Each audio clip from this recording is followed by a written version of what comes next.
നമസ്കാരം. മലയാളം TV ലൈവിലേക്ക് സ്വാഗതം. 2024 ലോക്സഭാ തെരഞ്ഞെടുപ്പിൽ കേരളത്തിലെ BSP സ്ഥാനാർത്ഥി പട്ടികയുടെ പ്രഖ്യാപനവുമായി ബന്ധപ്പെട്ട് തൊടുപുഴ പ്രസ് ക്ലബ്ബിൽ നടത്തിയ പത്രസമ്മേളനത്തിൽ ദേശീയ കോർഡിനേറ്റർ അശോക് സിദ്ധാർത്ഥ് ex-MP കേരളത്തിലെ 20 മണ്ഡലങ്ങളിലും മത്സരിക്കുന്ന ബഹുജൻ സമാജ് പാർട്ടി സ്ഥാനാർത്ഥികളുടെ പേര് പ്രഖ്യാപിച്ചു.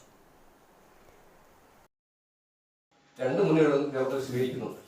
വിലക്കയറ്റം അത് ഏറ്റവും വലിയ പ്രശ്നമാണ്. കേരളത്തിൽ നമുക്ക് ഒട്ടനവധി പ്രശ്നമുണ്ട്, ഇഷ്യൂസുണ്ട്. ആ ഇഷ്യൂസൊക്കെ നമ്മൾ രാജ്യത്തെ ബാധിക്കുന്ന പൊതുവിഷയങ്ങളും കേരള സംസ്ഥാനത്തെ പ്രത്യേകം ബാധിക്കുന്ന പ്രധാന വിഷയങ്ങളും BSP നേതാക്കൾ ചൂണ്ടിക്കാണിച്ചു. വിദ്യാർത്ഥികൾക്കിടയ്ക്ക് നടക്കുന്ന അക്രമവും കൊലപാതകവും വർദ്ധിച്ചുകൊണ്ടിരിക്കുകയാണ്. നീതി ലഭിക്കാത്ത കൊലപാതകങ്ങൾ ധാരാളം. വാളയാർ മുതൽ ഇന്ന് വണ്ടിപ്പെരിയാർ വരെ നമ്മൾ പരിശോധിക്കുമ്പോഴത്തേക്ക് നീതി ലഭിക്കാത്ത കൊലപാതകങ്ങളാണ് കേരളത്തിലുള്ളത്. ഇതിലൊക്കെയും ഭരിക്കുന്ന രാഷ്ട്രീയ പാർട്ടികളുടെയും പ്രതിപക്ഷത്തിന്റെയും ഒത്താശയും സഹായവും എല്ലാവിധമായ രീതിയും.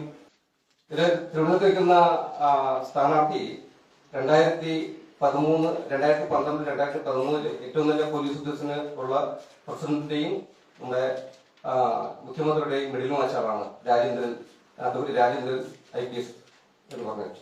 ദളിത്, ആദിവാസി, പിന്നോക്ക, മതന്യൂനപക്ഷ വിഭാഗങ്ങൾക്ക് സർക്കാർ എയ്ഡഡ് മേഖലകളിലെ ഉദ്യോഗങ്ങളിൽ ഭരണഘടനാനുസൃത പ്രാതിനിധ്യം നൽകാതിരിക്കുന്നതും ജാതി സെൻസസ് നടപ്പിലാക്കാൻ കഴിയില്ല എന്ന് സുപ്രീം കോടതിയിൽ സത്യവാങ്മൂലം നൽകിയതും മുല്ലപ്പെരിയാർ ഡാം വിഷയത്തിൽ അശാസ്ത്രീയ നയം സ്വീകരിക്കുന്നതും ഇടത് വലത് BJP രാഷ്ട്രീയ പ്രസ്ഥാനങ്ങളുടെ ജനവിരുദ്ധ സ്വഭാവം വെളിപ്പെടുത്തുന്നുവെന്ന് നേതാക്കൾ സൂചിപ്പിച്ചു.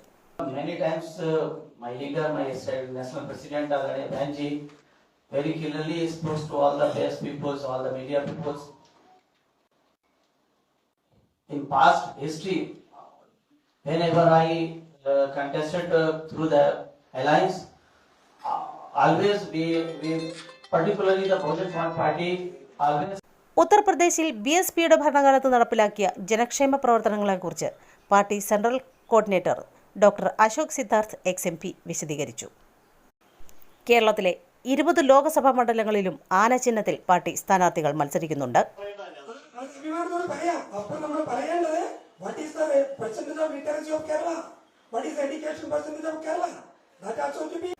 പത്രസമ്മേളനത്തിൽ പങ്കെടുത്തവർ doctor Ashok Siddharth ex-MP, Joy R Thomas BSP Kerala സംസ്ഥാന president, PK Subramanian BSP Kerala സംസ്ഥാന കോർഡിനേറ്റർ, രമേശ് നന്മണ്ട കേരള സംസ്ഥാന കൺവീനർ, അഡ്വക്കേറ്റ് റസൽ ജോയി ഇടുക്കി ലോക്സഭാ മണ്ഡലം സ്ഥാനാർത്ഥി, വിജു ചെറിയൻ കോട്ടയം ലോക്സഭാ മണ്ഡലം സ്ഥാനാർത്ഥി, ലിതേഷ് PT സംസ്ഥാന ജനറൽ സെക്രട്ടറി, ലിൻഡു ജോർജ് തൊടുപുഴ നിയോജകമണ്ഡലം president, parliament in charge Babu George Vattoli, Praveen Dravida സംസ്ഥാന വൈസ് പ്രസിഡന്റ്, ബിജു മറ്റപ്പള്ളി ഇടുക്കി ജില്ലാ പ്രസിഡന്റ് എന്നിവർ സന്നിഹിതരായിരുന്നു.